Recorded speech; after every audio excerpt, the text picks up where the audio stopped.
things just weren't right up in Canada. Random acts of violence were popping up like weeds, and the Northern Lights, well, they just weren't right. One night they'd be brighter than ever, and the next, gone. In Nunavut Bay, I overheard talk between Jean Bison and his mysterious partner Arpeggio. Somehow, those two are behind it all. Tracking the source of the disturbance was easy. By simply following the lights, we were led north to an immense lumber camp. The sheer number of fallen trees advertised Jean Bison's presence and that he was in possession of the clockwork talons. The Thieves Raccoonus makes numerous references to the talons slicing through plates of steel. A skilled lumberjack like Bison could clear a forest in hours while wielding the artifacts. Those talons have got to go, both to finally do away with clockwork and to save the environment from his twisted sense of progress. The world just doesn't need to make space for another strip mall.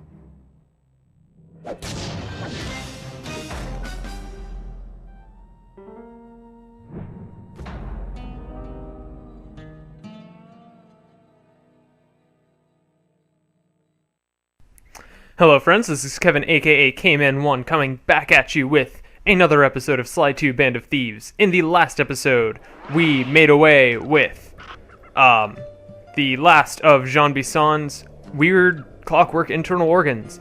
And in this episode, we're going to be tackling the episode with the biggest Canadian stereotype. Okay, so here's what we know. 1, Arpeggio's blip is on its way to pick up a battery from Jean Bison. And 2, the only way we'll get a crack at Arpeggio's clockwork brain is by finding a way to sneak aboard his blip. But before we do that, we'll need to snag the clockwork talons off Jean Bison. Time is short and we've got a lot to accomplish. True, but first things first. This lumber camp isn't on any of my maps. I need you to poke around and take some recon photos. They'll help to get my sensors oriented. No problem. Recon photos I got covered. In anticipation of the icy climate, I took the liberty of modifying your cane. It can now separate into 2 smaller canes, useful for ice climbing. Try ascending to the top of that sheet of ice. Just jump and hit the circle button to dig in. Alright, and so this power that we've just gotten, the ability to climb sheer ice walls, it's kind of I kind of made reference to like Legend of Zelda powers in the last one, and this is kind of a Zelda power where it's just like use it for the missions that you need it, but otherwise it's completely useless. And I thought there was going to be like a Binocucom conversation, but I was wrong. Alright, and the mission thingies weren't popping up, which was very, very disorienting to me. And a lot of this place is kind of weird to navigate because there's so much just like snow and ice, and it's all very samey and hard to distinguish. But that is by no means a huge problem for me. And it's always funny when the guards just hit each other on accident. And apparently that was worth 3 hits from Sly, so guards OP, please nerf. Fascinating. My sensors detect a Wi-Fi link to that boat. It must be piloted by computer. Alright. So, even a low-tech guy like Jean Bison makes use of stuff like computer-controlled boats. I couldn't remember what that thing was called for a second. Oh my goodness, my commentary is just going further and further downhill recently.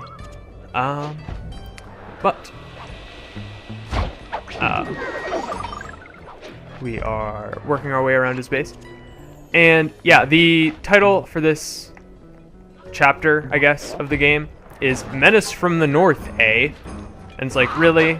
You're really throwing the word A into the end of a mission area based on Canada? It's just like, it's silly. Jean Bison's house. The lair of the beast. The den of evil. The epicenter of ecological destruction. Alright. And I think I can't tell if that's supposed to be like a real... Nah, it looks like a wooden carving. I thought for a second that was like a real cow's head, and I'm like, that's kind of messed up, given that, you know, Jean Bison is a bison. It's literally his name. Anyways, let's work our way around to the next photo op point, as it were. And I apparently cannot jump onto this building. I'm so sad. I really wanted to do it. But, alas. I could okay, I know I can jump onto this truck. Alright, jump physics are being weird, but that's nothing out of the ordinary. Why am I so bad at this game right now? Anyways, that's the next thing we need to take a photo of. I don't understand why, because, I mean, we've seen saw blades before, but... Those saw blades look particularly old. I guess this logging camp has been around for a while. Alright, we took a photo just to learn that this logging site is old. Okay. Yeah, sometimes it's just like, really? Oh. Hey look, another bear. This place is bear country, all right. Interesting. He's putting out a slight radio signature. Okay, that should do it. Now for the real point of interest. Head for that lighthouse and try to find a way to sneak in. Alright, so we gotta head for the lighthouse. And you know you're in a high-tech area when even the bears have free Wi-Fi. But no, that's something we're obviously going to get into a later mission. And I'm not going to spoil it, because what kind of Let's Player would I be? And sometimes guards are inside these outhouses, and so they can either just like jump out and attack you from them, or you can like whack them and sneak up and deal damage. And it's always very, very amusing when it happens. Anyways, in order to take the final recon photos, we just gotta crawl right through this tube. And I feel like episodes have been super short recently just because I don't know if I'm just getting better at the game or if later missions are just easier. I don't know what it's all about. And Bentley doesn't even say anything to establish that we're supposed to be taking photos. That's the battery charger, but where's the battery Arpeggio's coming to pick up? Alright, and this one is an annoying photo to take. You just kind of want to get it to where once it passes by, nope. Just looking at that spinner makes me dizzy. Alright, yeah, that spinner is super annoying to get a photo of. I was right. The entrance is barred from the inside. Might as well get a shot of old Jean Bison. Alright. And don't have a cow, Jean Bison. Oh, Sly, listen in. He's mumbling to himself. Come on, John. You got it in you. Those lumberjack games need some more competition, eh? What would attract the participants? Bullseye! I'll post the Clockwork Talons as a trophy. That should bring in the competition. Although, who am I kidding, eh? I'm gonna win just like every other year. Oh, it's tough being this tough. It sure is, yeah. Head back to the safe house. We need to talk about these lumberjack games.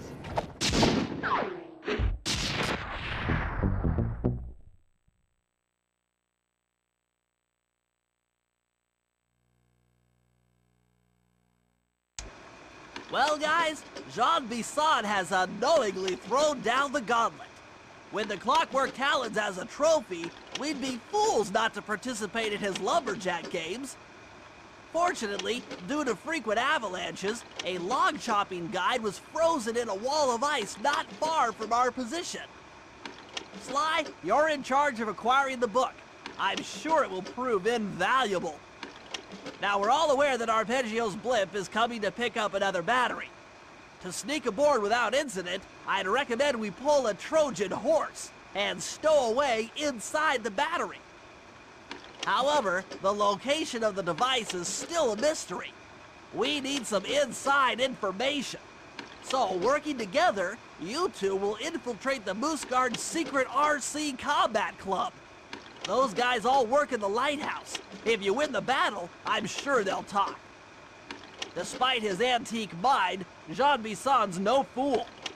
To keep tabs on him, we'll need to bug his house, steal the radio tags off local bears, and then jerry-rig them into a sensor array.